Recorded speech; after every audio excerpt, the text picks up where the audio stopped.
Hello my dear students, this video I'm going to explain you all about the woman entrepreneur.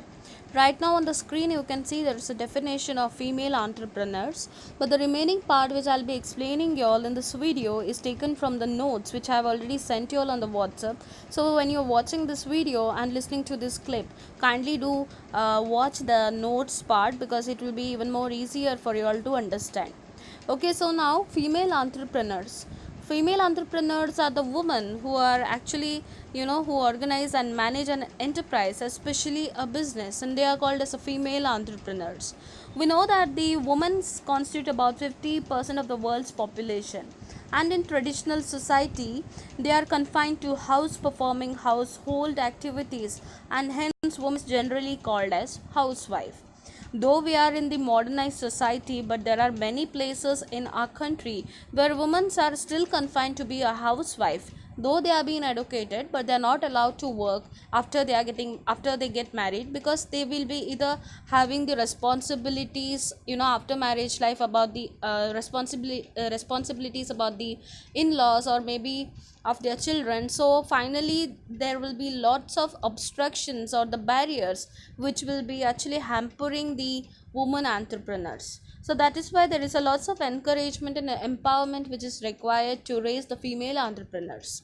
So we know that in today's world, this modernized society, women's most of the women have actually moved out of four walls of the house and are taking part in all the areas of life, because nowadays women are seen in academics, then teaching, politics, administration, software development, managing business enterprises, banking sector, hospitals, etc.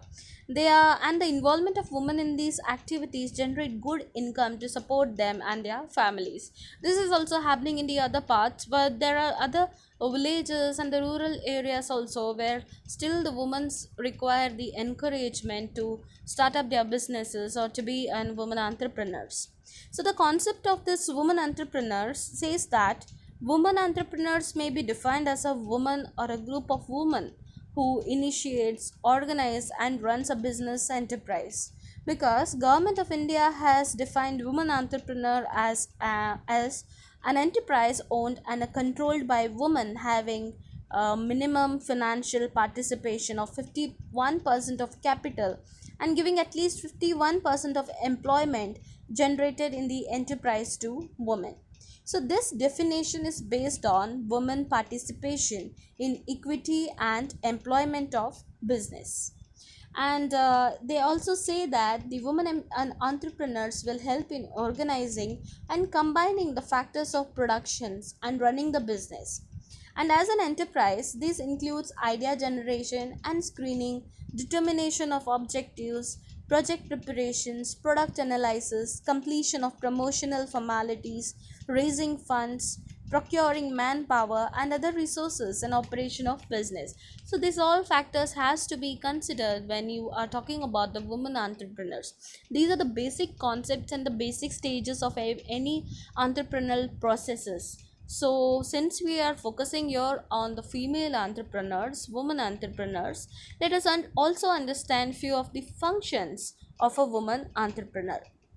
So, as an entrepreneur, a woman has to perform all the functions, especially like exploration of the prospects of starting a new business. Woman entrepreneur has to explore all the prospects of starting a new business. It involves in searching of new ideas, products, technologies, markets, etc. She should be innovative and creative. And also pull up the resources is the next point. So to start an enterprise, she needs the factors of productions, that is land, labor, capital and technology. Then is establish the industrial enterprise. So entrepreneur's main function is to establish and promote the enterprise. She has to select the location of enterprise and implement the idea into action. Then the next point which we can consider is manage the business.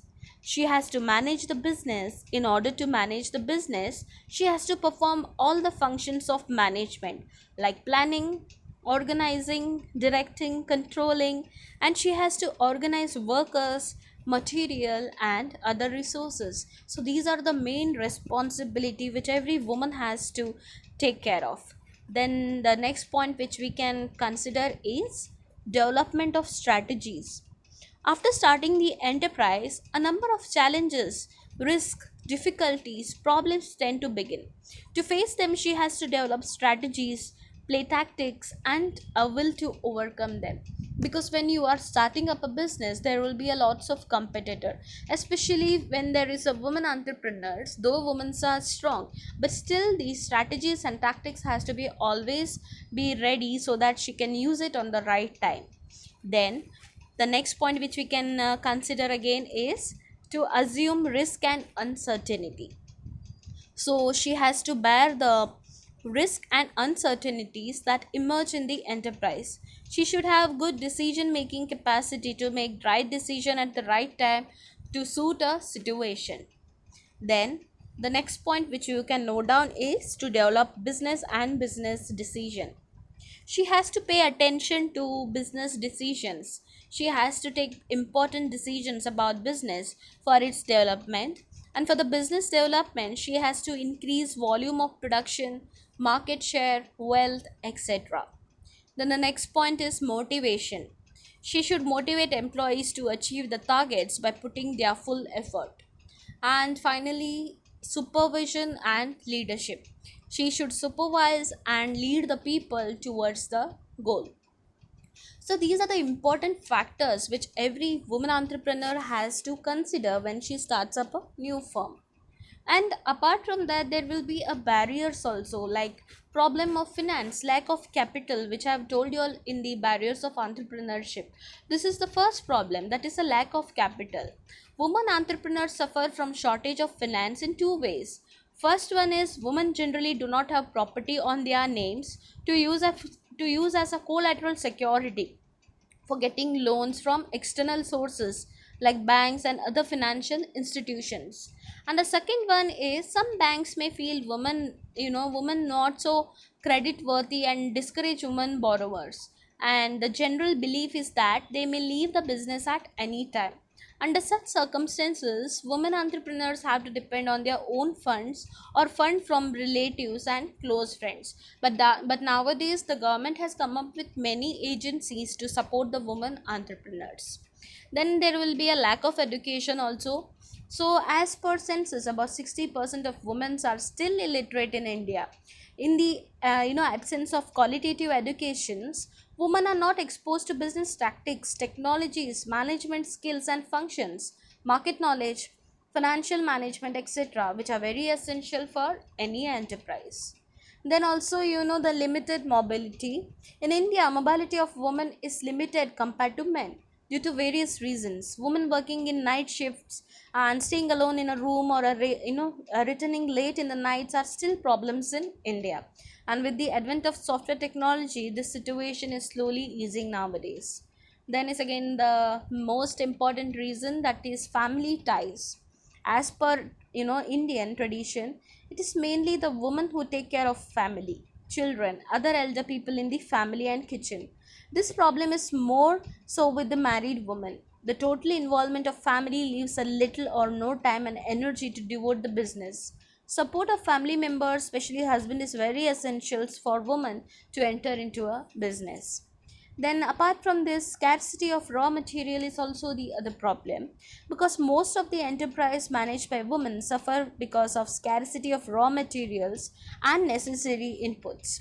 So there is, and apart from that, there is a stiff competition also, and also low risk bearing capacity, then other social problems, and also the male domination. So these are all the things which every woman has to face when she opens up a business. Then, the next point which I would like to highlight regarding the women entrepreneurship is there are many other government agencies, as I told you all, which is meant to support the women entrepreneurs. So, though government is giving a lot of support through institutions like National Bank for Agricultural and Rural Development, non-government organizations, NGOs, nationalized bank, the issue of entrepreneurship is not improved. There is still a wide gap between efforts and actual needs. And in these situations there are few steps which has to be taken to develop or improve the women entrepreneurship, which will be like provide basic educations and establish special institutions to coach the women entrepreneurs, conduct special workshops to women for better awareness, then also favorable credit policies to women, provide better marketing help to women entrepreneurs, provide need based coaching for development of skills and entrepreneurship, establish self help groups and voluntary agencies and social welfare organizations for women entrepreneurs, and also provide concessions for the women entrepreneurs. So these are the various way where we can actually encourage the women entrepreneurship. So these that's it for today's video regarding the women entrepreneurship. So see you all soon in next video with the new content. Thank you.